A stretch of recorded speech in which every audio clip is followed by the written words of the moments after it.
Good morning, everybody. So we're only allowed to sit down, banana.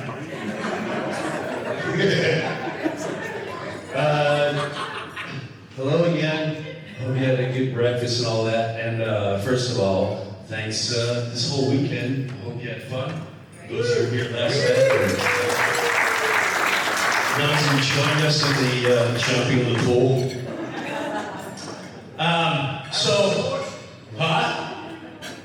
He was me. It was you. You were one of the first ones. I was me too. You led the way. Your mom started the whole darn thing. We did. We're gonna have to get ourselves on a cruise or something. Yeah. We're working on it. So. I'm just going to be honest with you, I won't keep you very long because some of us got to go places and all that. I never thought I'd be, first of all, I feel like I'm with family. You guys, no, you made me feel so comfortable. And I was thinking about when I woke up today, last night, this is my family right here. Jimmy, Joe, the kid. I don't let loose in front of anyone but them. I have a major shield in public, always will. And last night, you guys made me feel like I was hanging out with my family. And so I want to thank you for that. I didn't care if someone's like, look at this jackass, or someone's going to say, you're the Jim, I was young for 45 minutes. I think I found a new cardio too. I think silent disco should be the new shred of weight.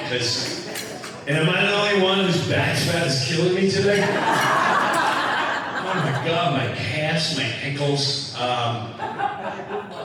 my boob muscle. It went right back in the shape. It went right back. I'm so excited. So years ago, I just want to tell you this. For a very long time, and my whole life, I was one of those guys, and I think there's a lot of us that would say, I'm not religious, but a lot of people have that, hey man, I'm not religious, but I feel like something's there, right? I don't like church, I'm not a church guy. If some of you are. Matter of fact, I'm not going to lie to you, someone very close to me, who's a very church person, goes, what are you doing this weekend? I said,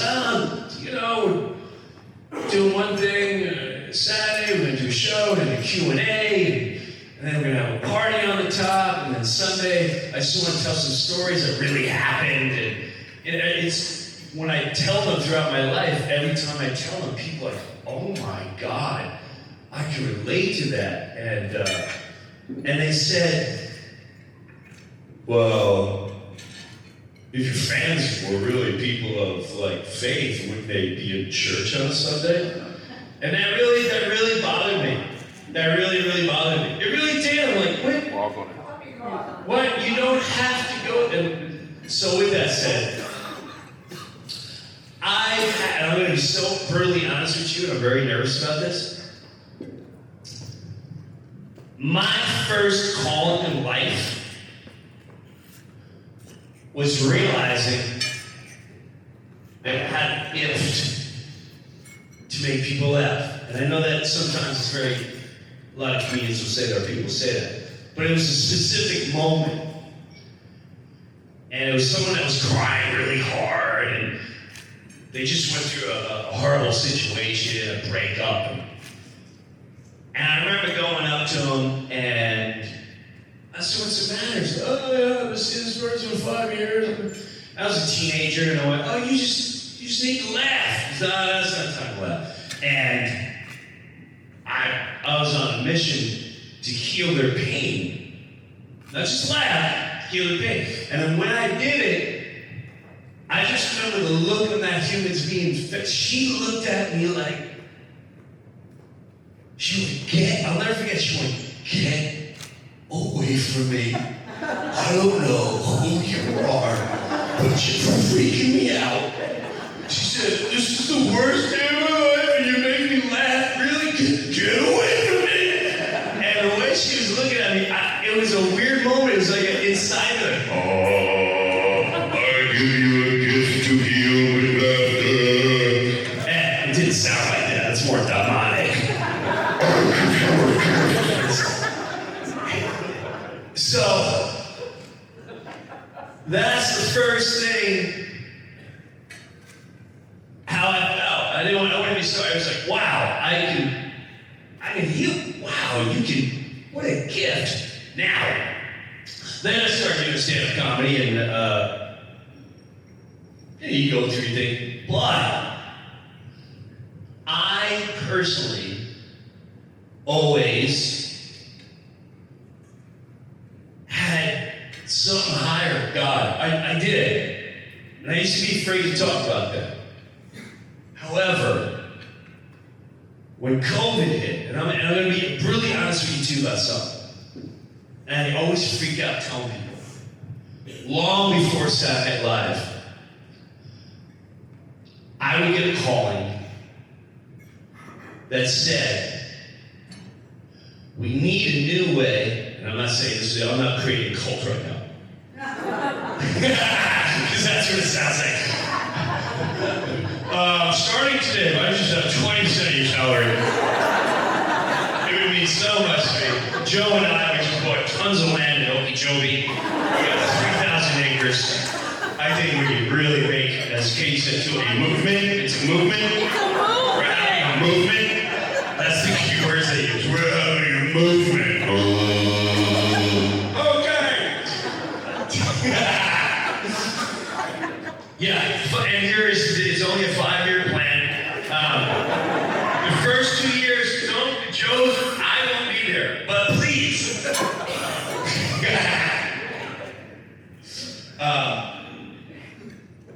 I did have a calling, but I was always, it was, you could do it with laughter, you could do it with honesty, and you could do it with real stories. And that would touch so many more people, because everyone has real stories of death, something crazy that happened to them, a tremendous fear, or whatever, something you don't know that may exist. And I was always petrified to do it. And if you really look at my stand-up, I started trying to put little pieces out there here and there, because I didn't want people to go, oh! Because that's the thing. If you believe in any type of God, people go, oh, what are you, religious? What are you, a freak?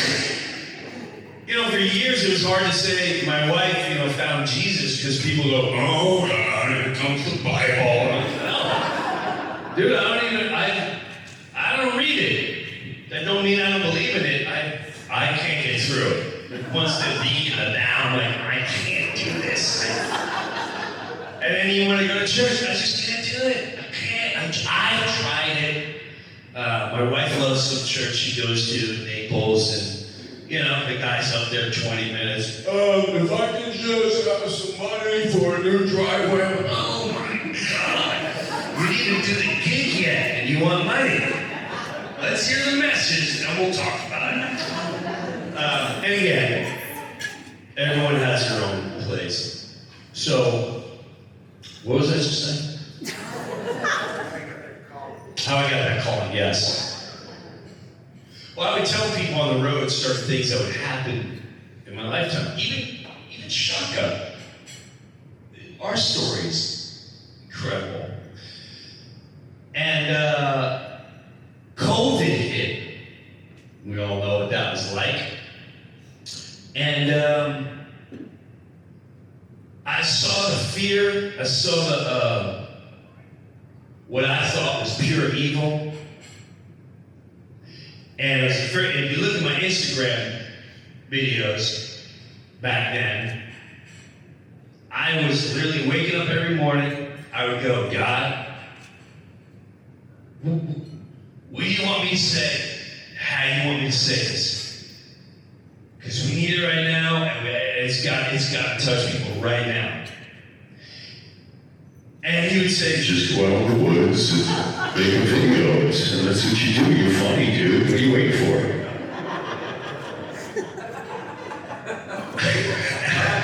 Dad called me dude. Absolutely. And I swear to God, dude, I'm freaked out. I don't know. And then I'll never forget this. He said, what did you want in life? I said, well, I wanted to work with, when I was growing up, I wanted to work with Pesci, De Niro. And you did that. You're right. And then I wanted to be in film, and I wanted to at least be in a film where everyone would remember. And you did that. No, you're right. But then I wanted to be home for my kids and my family. And you had that. You're right. But the ultimate one was before my dad passed, I wanted to hold that man. I begged you my whole life. And what happened? Damn, you're right. Because when you're ready, I'm here. And that blew my mind. It blew my mind. I've been with every star I've ever wanted to hang out with. I got stoned with the people I wanted to get stoned with. I hung out with every Met player, every ball player, every rock star. We toured with Metallica. I became part of people's lives that were my idols. And none of it compares to the feeling I get when you touch another human being's life through a deeper moral type thing, whether we know what it is or not. So I'll give you a couple weird moments. I wasn't really, as you can say, kind of off the cuff here. Every time I was in trouble in life, I always just asked, really begged, hey man, whatever you want here, I'm asking you, whatever it is, right? There's a billion moments here, but I'll give you one that really freaks me out. Wife and I where our marriage is coming to a screeching halt. It's after our second child, and for whatever reason, she was having a tough go. Maybe it was postpartum, maybe it was whatever. But it was really bad. And I'm a strong believer. I know people get divorced, but once I'm in, I'm in. I'm in to the end. I'm all about that. Hey, death till we part. We joined a partnership. Let's do this. And I saw broken families. I saw horrible divorces in my family. I saw my sister get beat up by her husband. That was very traumatizing. And that brought out a lot of anger, which is why I listen to metal. People are like, metal satanic. I went, let me tell you something. One for heavy metal, Jim Breu would have took a lot of human beings out. Metal saved my freaking life. That was my dance. That was my turn it higher! Throwing pillows, punching things. Came out a little bit last night. I'm more soft-hearted when we started moshing. I'll just touch you. Years ago, you all would have been on the floor. So, with that said,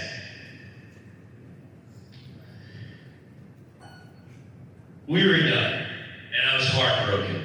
And she didn't believe in God or anything like that. She's like, how do you believe in God? I was like, how do you not? Look at the stars, man. Look at the kid that was in your belly. It was in water, came out, and now breathes air. Like, what do you not see? Someone drops a dome, someone drops a deuce, and then grass grows out and feeds. A life cycle just keeps moving on. What a sick design. That blows my mind when you think about it.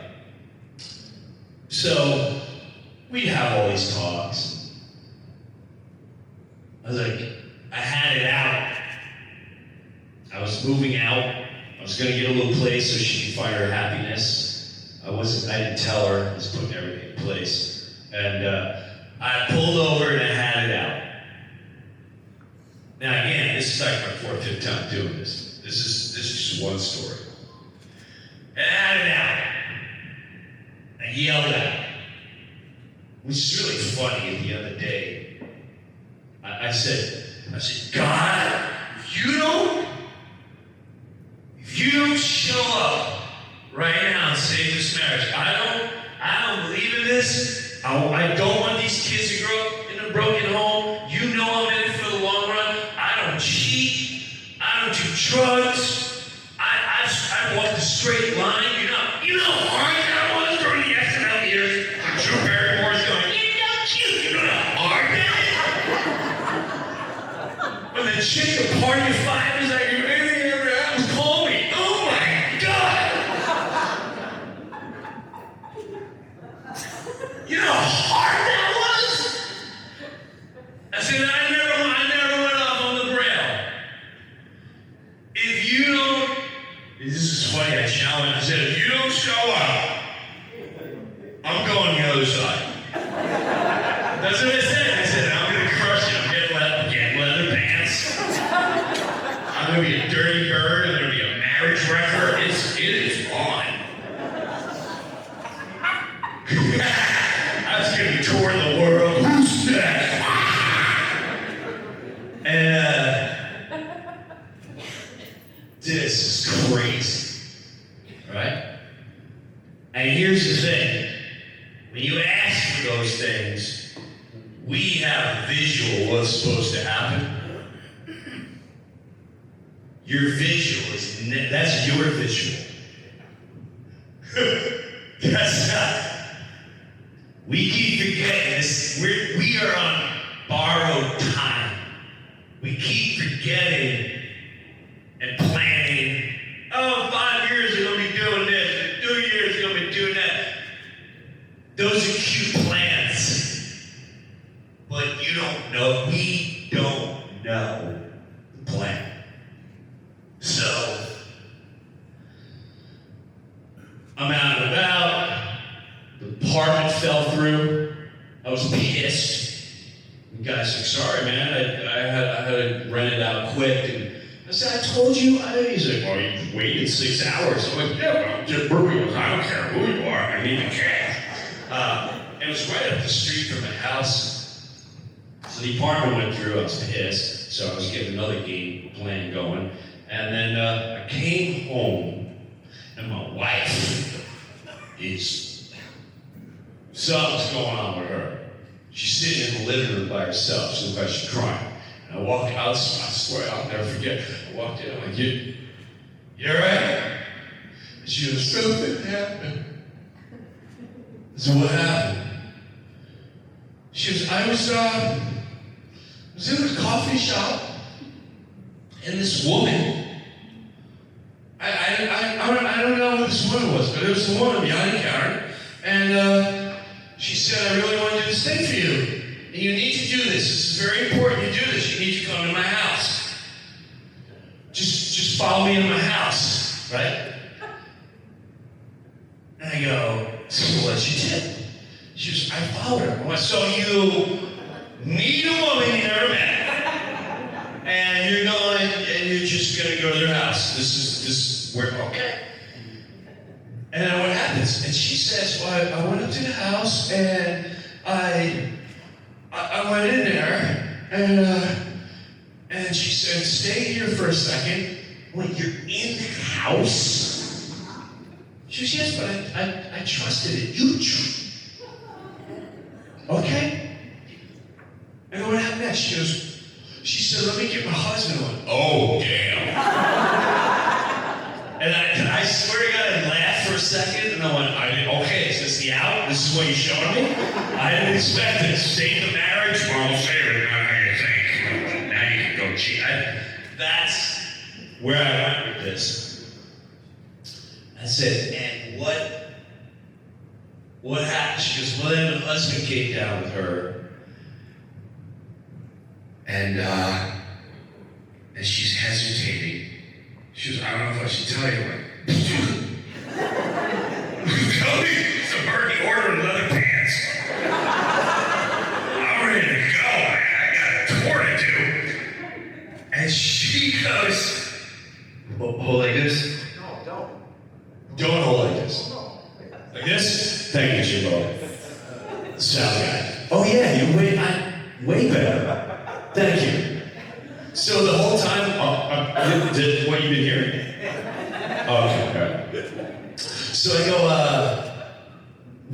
what happened? And she goes, they started praying for me. And I tried so hard not to belly laugh. Because it's the last that I'm expecting, like, oh, we went on a bender, and we went 6 foot, it was crazy, and we got high, and then I'm like, what? We need to try this, save our marriage. I'm like, oh, so she goes, they prayed for me. I wanted to laugh so hard. I said, okay. I said, what are you doing while they're praying? She started crying. And I just never had people love another human being that they didn't know. And I just want to start going to church. I went, oh, God! God! No!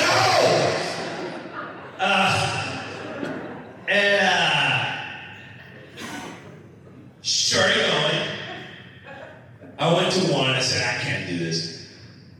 I said, I go in the woods. I talk to God. She's like, do what you gotta do. And now she's found Jesus, right? Now, I'm not gonna lie to you.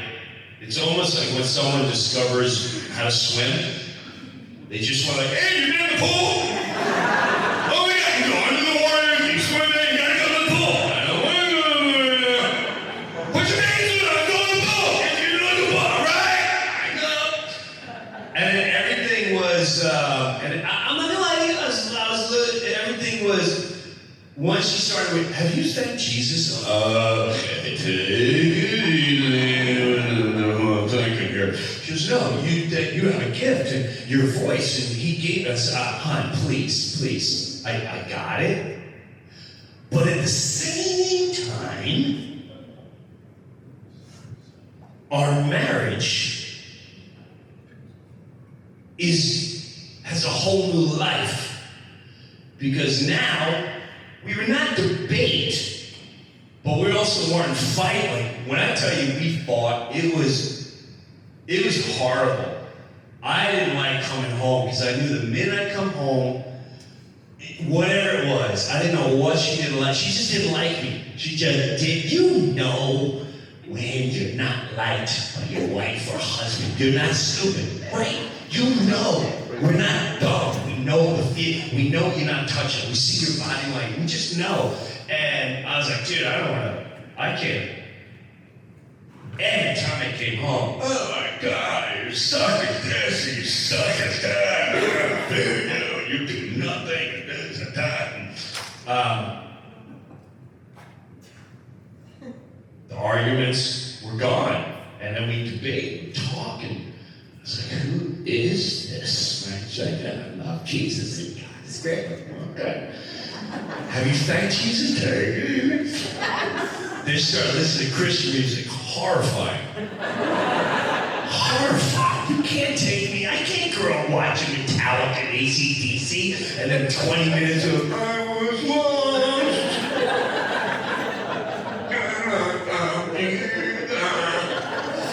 Oh my God. They're never going to sell merch with music like this.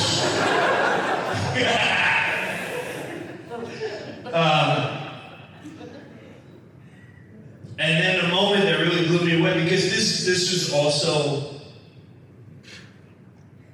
I did have to, I wanted to see her grow in her own time. That's what relationships do, they grow. And it was almost 3 months later, and she's rocking it. She's like, God, and the kids, and I feel good about life, and blah, blah, blah. And then 3 months later, something happened. There was a trigger. And she came home, and it was right back to pre-finding the Lord, right? And she comes home, and right away, did you, whatever it was, I don't remember the exact shit. I just remember it was like, yeah, I'm sick and tired, you stopped and the thing. And I was so heartbroken. I was like, wow. So Jesus lasted about 3 weeks. It was a good run. He was better than the vitamins and working out. He did good. And she was like, you stop. Oh my God, I'm dying. Piece of crap and dang, garbage. I never got married. And she goes up there. We had an upstairs. She goes upstairs, shut the door. I hear her calling everyone.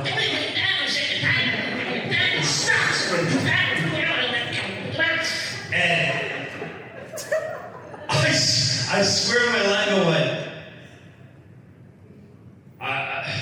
That was my last hope. And she comes downstairs about 20 minutes later. And she goes,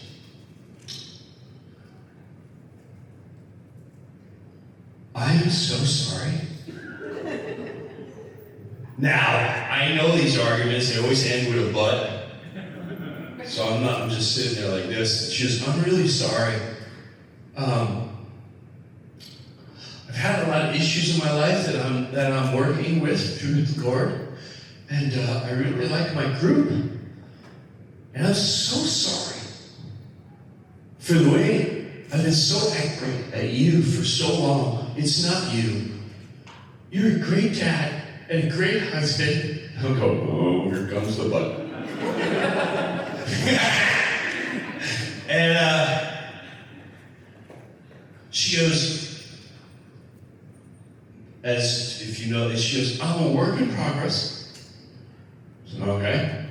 And she goes, please be patient with me. It's going to take time. And it's not you. I'm so sorry. I love you. Will you please just be patient? I don't want to ever lose this. And I love you. And I'm like, yeah, I love you.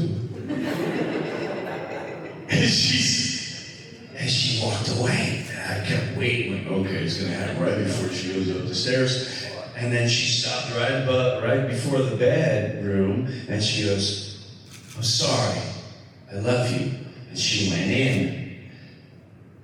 That's the only time in my life, under my breath, I went, thank you, Jesus.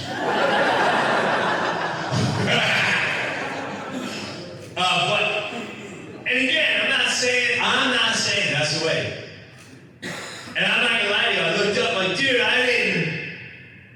I said I need to save marriage. If you didn't ask me how, that's up to you to say, I'm like, whoa, this is nuts up. So to add to that, sidebar, I first moved to this little town, Chester, New Jersey. And, I'm off the Saturday Live, I leave, I don't want anything to do with Hollywood anymore. I want to raise the kids and live in the country. And I went to Sirius Satellite Radio so I could stay home with the children.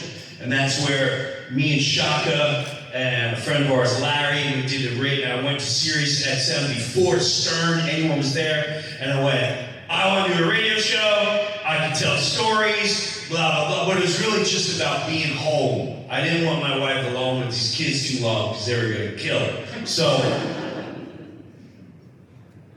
I just moved out there, and as you see, as I walk around here, I don't try to go, look at me. I drive a Honda Insight. I grew up blue collar regular guy. I still am that, inside. So I go into this camera shop. Now I know people, when they recognize you, it's like seeing a wild bear in the street, like, oh my God! Because the camera's walking into the shot. Oh my God, look at it. It's right in there. There's a black bear in there. Jim Breuer, the guy from Black Light, sitting there. And I'll come out and just see people like this. Like It's interesting. So I walk in this little local camera shop, and there's a young girl behind the counter with knockers like I've never seen before, and she sees me, and her eyes are like blink, blink, blink. She goes over the counter, and she's like, I want to be in Hollywood, and oh my God, I'm moving out to California, and I'd love to pick your brain. And for a split second, you know, the boobs are like, you like this? and those are moments where they say you got a choice. You're either going to make a choice from somewhere that's deeper, or you're going to make a choice with the lust or your self-satisfaction. And a split second right there, I went, my child may be in this position one day, and I'm in a position that I can do whatever I want with this girl. I could have done anything. When I saw how desperate she was to be a star. I've seen it my whole life. I see when people are desperate to be a star, desperate to be number one, desperate to be the CEO. They're desperate for that extra money. It's no different than a hooker and a pimp. The pimp controls a female to sell their soul and their body to go make money for them out of fear. That's powerful. Don't ever underestimate how your mind could be controlled. And I knew this girl, 2 seconds in, all she needed was, you know, I know so-and-so. Really? And I can get you in that. She would, I just saw a straight porno. This girl's done. Done. So I literally, all that went through my head in 30 seconds. And I went, what's your name? She goes, Leah. Leah, you want to take a lunch break? And we'll talk about you going to Hollywood.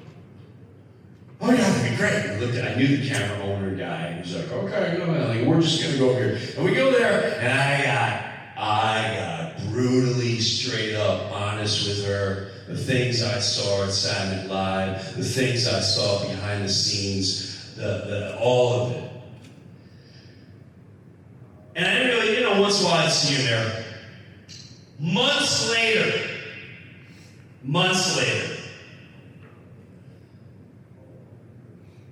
I love coffee shops. So I go, I talk about on the podcast, I go to this coffee shop in New Jersey for 20-something years, and we go there every day.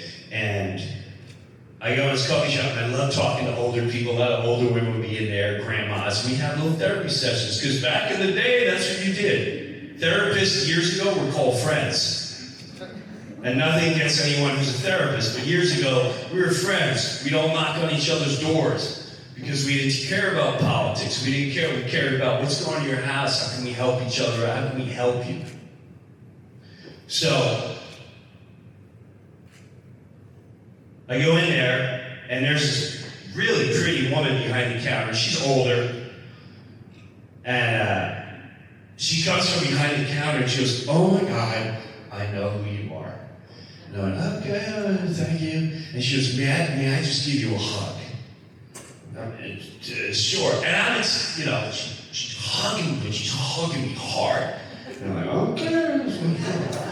Go boy, wasn't that funny? And she looks at me, and she goes, you're that guy. Oh, what guy? You're the one. She starts crying. That talked to my daughter in the camera shop. And she starts sobbing, going, you don't understand. My daughter I've prayed for her my whole life. You don't know the things she's been through, terrible things happen, and I know if she went to Hollywood, you're the one. She met you at the camera shop. I went, oh, Leah. She goes, yes, it's my daughter. I went, oh my God. She went, oh my God, she's doing amazing. She's back on track. I went, oh my God, it's great. That's the woman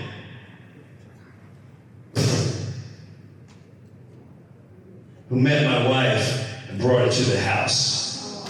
And none of us knew that until it was over. What is that? What is that? What is that? And the way I can be here all day, but I don't want to worry you guys.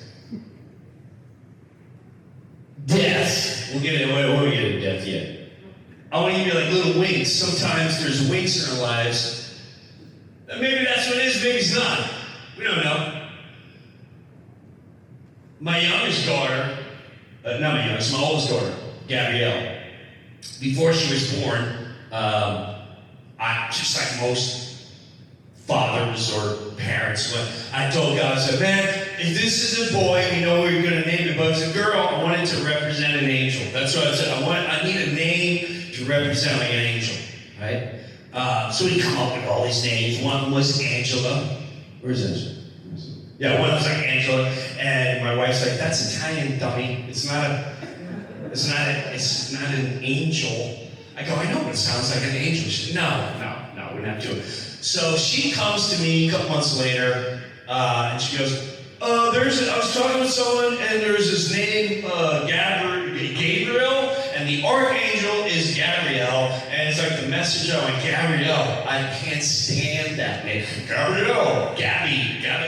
Oh my God, no. So whatever, you didn't pick the name then.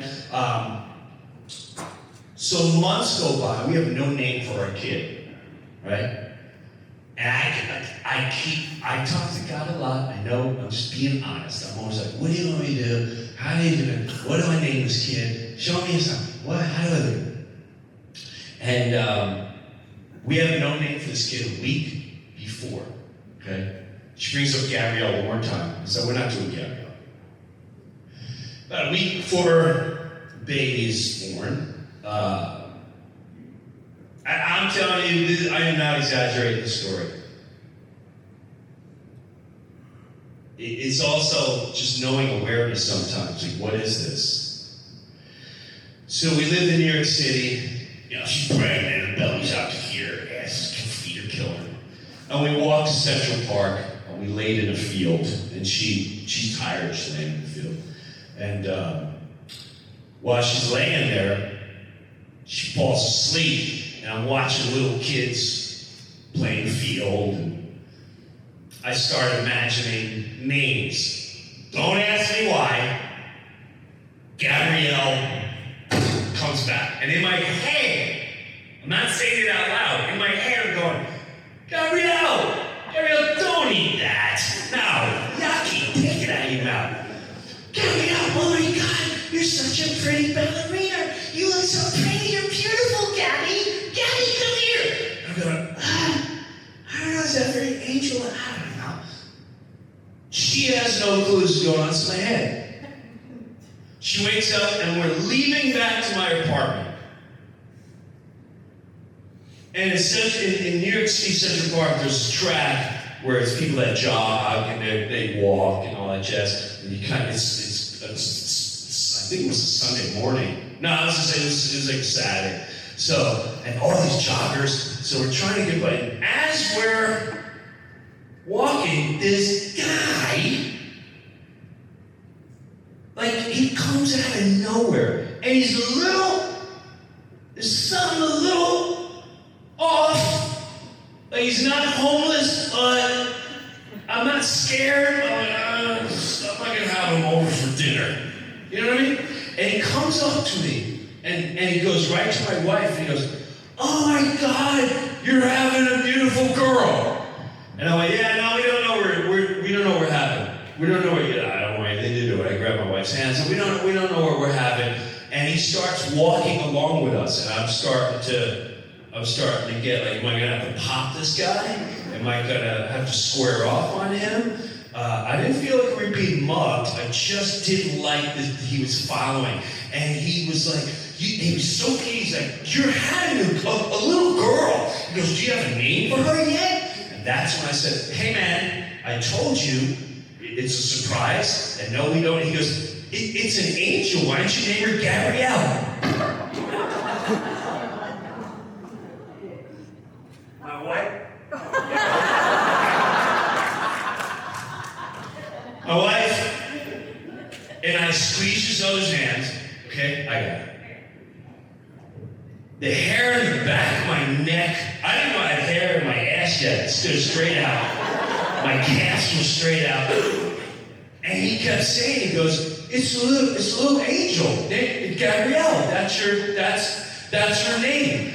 And I'm telling you, to this day, I still the hair sticking up. And he turns around and he just kind of merges with the crowd. He goes, come back on Sunday, it's gonna be a beautiful day. I was like, what? And then, we had which that kid was, far from an angel coming out. She got stuck for hours. They pulled her out with a suction cup. Her head was all... that's the bit. It's a bit, but it's real. The head was like this. And I'm just looking at this angel with the head. I'm like, I guess we got to name her Gabrielle. And then we can look at that. I look at it. I know where that came from. I know what that existence is. There's people like my father-in-law, just like, so you let a homeless guy name your kid? I know, man, you don't think that's deep? Oh, no, nothing deep about it. And it's all how you look at it. And I will tell you this. It's not an easy path. But it's a great path. And I tell you, at that time in my life, Shaka when she found Jesus and God, we had Bible studies at my house, and I'm coming into the garage blasting Hell's Bells by AC/DC. And I would talk with them for hours because I know what I believe, and I know that I'm like, I'm good, all right. We were just talking. It was great. It's phenomenal. But I also I will never forget this. We're going on tour. We were filming the whole thing on the bus. And I'm not saying they did it, but in my head, I had a manager at the time, and right before, he stole money from me. He stole money from a lot of us. And he had some very big guys. He had Chappelle, he had me, he had Tracy Moore. And then once I got Saturday Night Live, I was able to get him back. Like, oh, okay, now that I'm making money, now I'm in control. And I look at it now as this energy. I shouldn't use this energy. I went up to him, knowing I was going to fire him. I set him up, and I said, hey man, I got an idea. I'm going to bring my buddies. They're in a band. We're going to be like a rock and roll comedy tour. I'm going to tell stories. We're going to film the whole damn thing. I'll never forget his face. Remember? Yeah, I know. He goes, oh my, his eyes, it was like Satan. He went, that's the most brilliant thing I've ever heard in my life. I don't think that's ever been done. Sam Kinison sang, but oh my God, just a bus, and I can see, and I'm inside going, oh, can't wait to fight you next week, stupid. And I fired him. And we had a meeting day spell. We had the same manager, and he wrote me this heartfelt letter, and I called Dave. I went, Dave, he sent me a letter, and Dave goes, hold on, man, I got one too, and I fired him. And it was the same exact letter, and he just changed the name. Oh, yeah, Well, we're on the road, and people are coming up to us, and I don't want to say, I don't want to blame the guy. I don't think it's fault, but I do believe, in my heart of heart, what really went down. And someone's coming up to me like, hey man, have you seen so-and-so? No. Today's playing, they got a tour bus and filming every day. How you doing? We're doing. And I watch HBO launches a show with what the manager took another guy, rock and rolled him out, changed his persona. They filmed the whole thing, and he becomes a star. When I say star, I'm talking 20, 30, $40 million. And I'm like, this.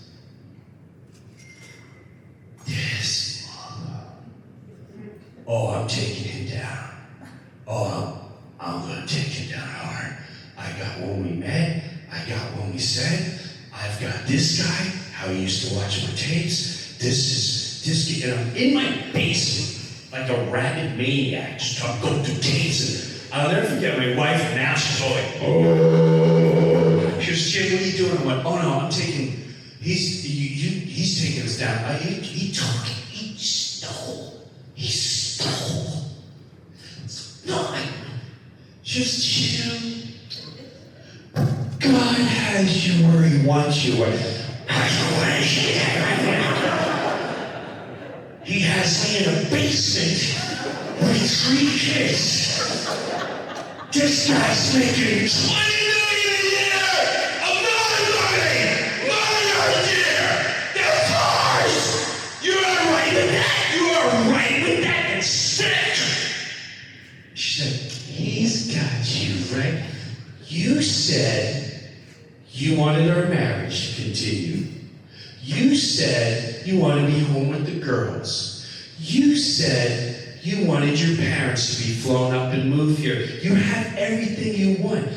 You have everything you need. Let him have it. Let them have it.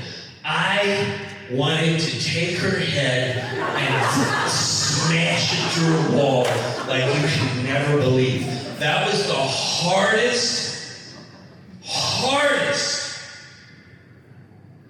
And for years, I had to sit there and watch. In every interview, people are like, what do you think of so-and-so? And I go,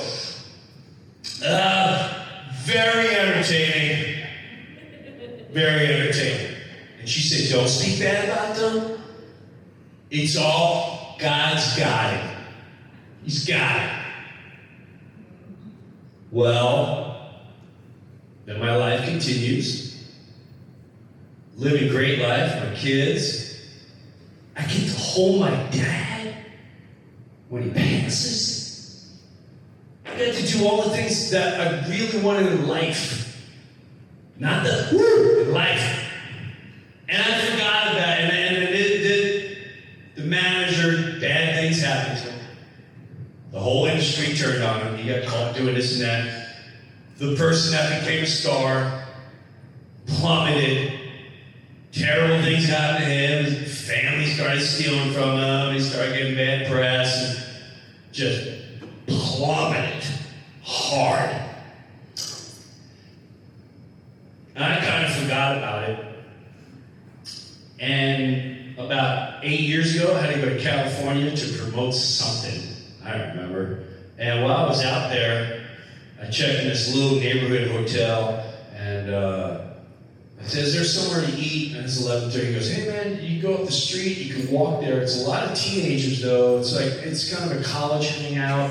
I went, great, no one's gonna know who I am, that'll be great. No one, it's great. And he goes, yeah, I think pizza and tacos. I go in there, it's all college kids. I'm sitting in a tiny little booth, and I hear this guy go, Breuer. I'm like, oh God, hey, And it's the guy. It's the guy that was a huge star.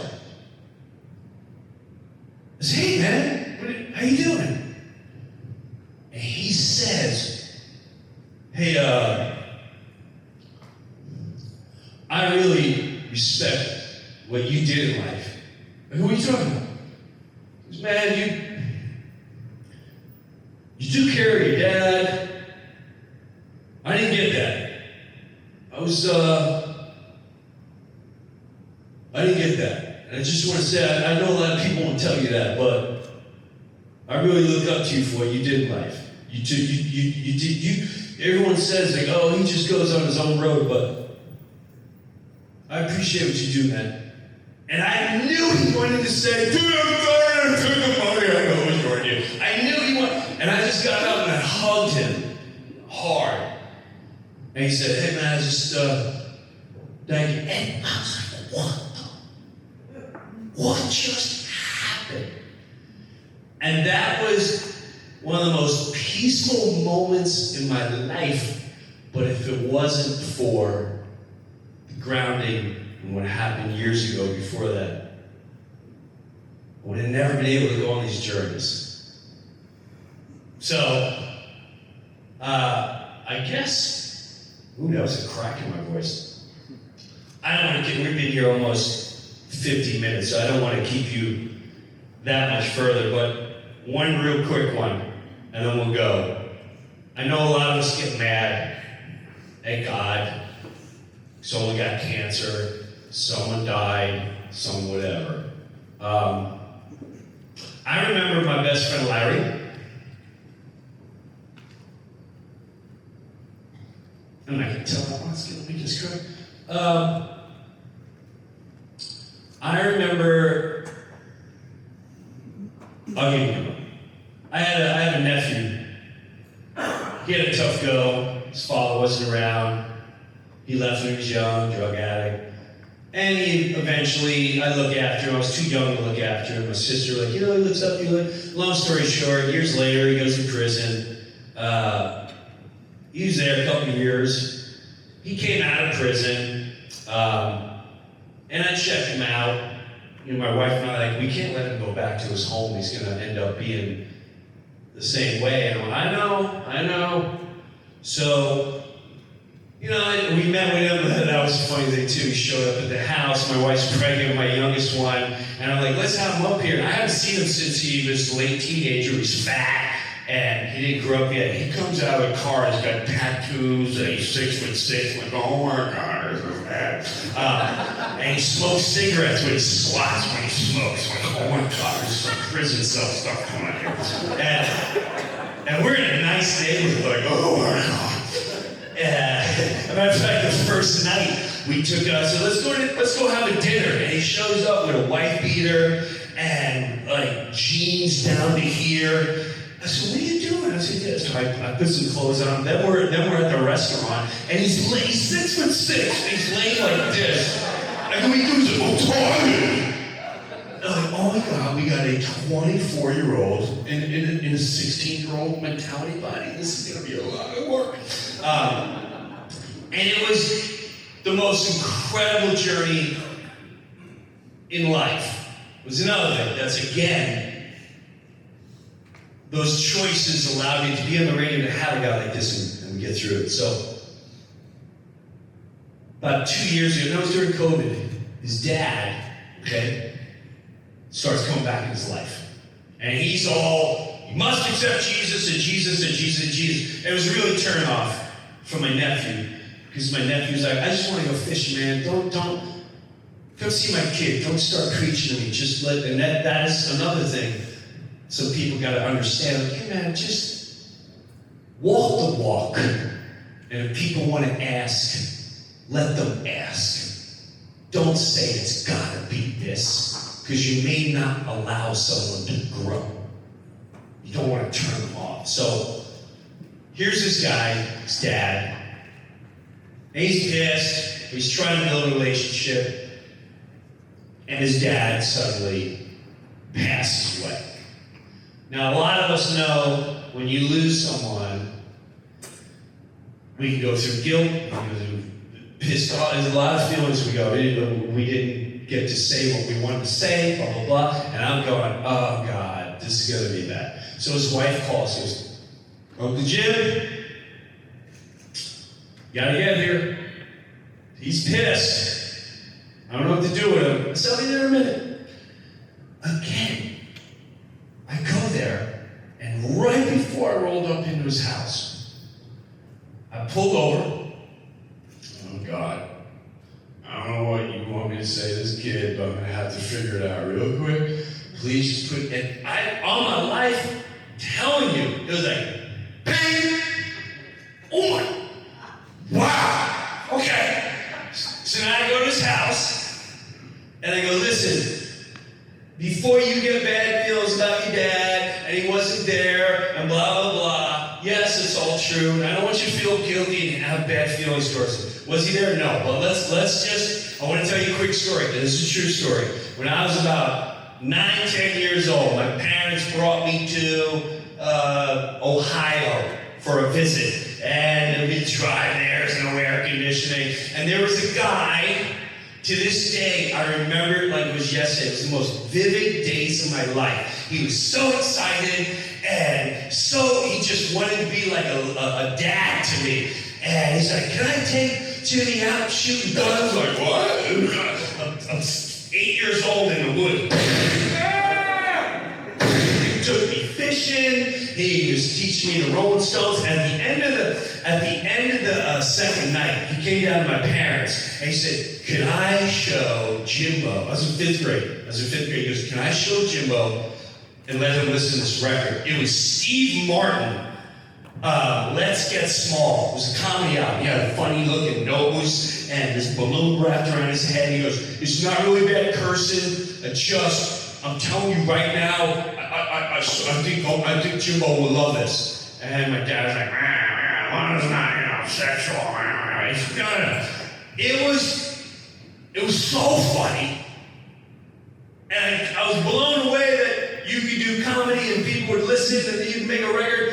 And that was, I think, that was the moment where I went, oh my God. And I'm telling him this, and that led to me doing sketches. And I did sketch night in 6th grade. And then I was trying to think about comedy. And then I did it in high school. And then that guy right there changed my whole life. And then from there, I started doing stand-up. And then I got television. And then I started making movies. And then I was able to walk away, have money, and have you. And I said, look at you. You went to prison. You've got a great job. You got a wife. You live in a great neighborhood. You got an angel daughter. I go, but you know what?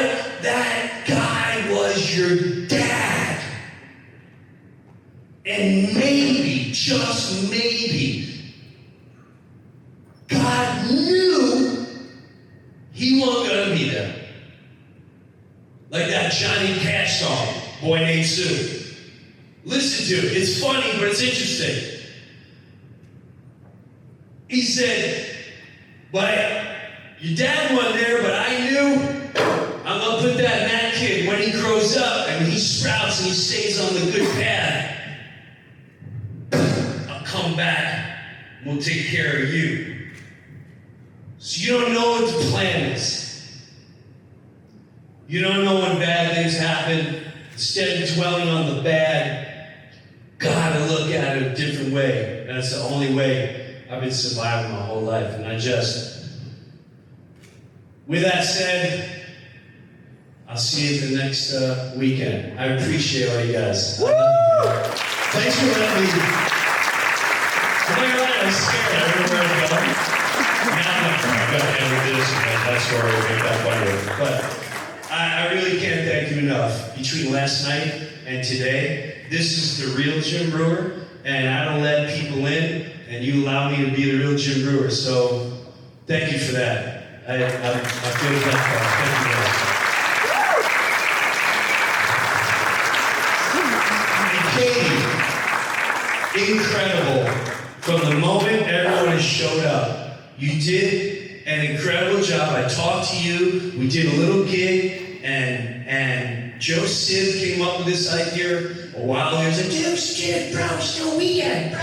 Dude, you do God talk stuff, and like your heavy talks, and like you do the thing, and then you do like an ACTC talk, and then we talk to you, and you're like, oh, how did you make that happen? I can make that happen.